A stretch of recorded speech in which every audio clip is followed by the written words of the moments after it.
नमस्कार, स्वातीज किचनमध्ये आपलं स्वागत आहे. आपण बनवणार आहोत आज चवळीची भाजी. प्रथम आपण चवळी 3-4 तास भिजवून घ्यायची आहे व चांगलं 4-5 पाण्याने धुवून ते कुकरमध्ये टाकायची आहे. त्यात पाणी घालायचं आहे व मीठ टाकायचं आहे, काही हळद टाकायची आहे व नंतर कुकर लावून आपण तिला शिजवून घेणार आहोत, वाफवून घेणार आहोत.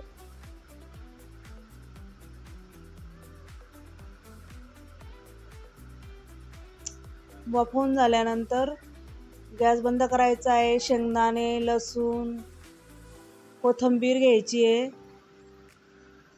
दळून घ्यायचं आहे लसूण आणि शेंगदाणे चांगले बारीक. त्यानंतर आपण कढई ठेवायची, त्यात तेल टाकायचं, तेल चांगलं तपू द्यायचं आहे. त्यात आपण टाकणार आहोत जिरं, मोहरी, हळद, चटणी,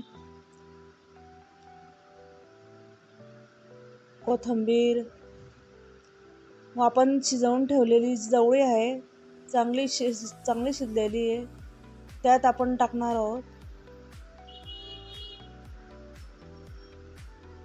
गॅस मोठा करून चांगली उकळू द्यायची त्याला. व शेंगदाण्याचं जे आपण कूट केलेलं आहे, शेंगदाणे लसूण ते टाकायचं आहे थोडं थोडं प्रमाणानुसार. भाजी एकदम छान लागते, नक्की तुम्ही ट्राय करून बघा. उकळी येऊ द्यायची चांगली भाजीला.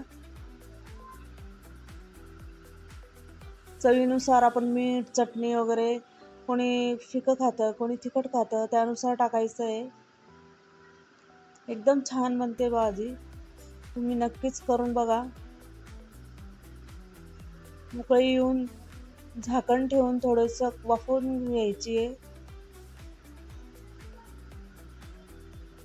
तयार आहे आपली शेंगदाणा लावून छान मस्त भाजी.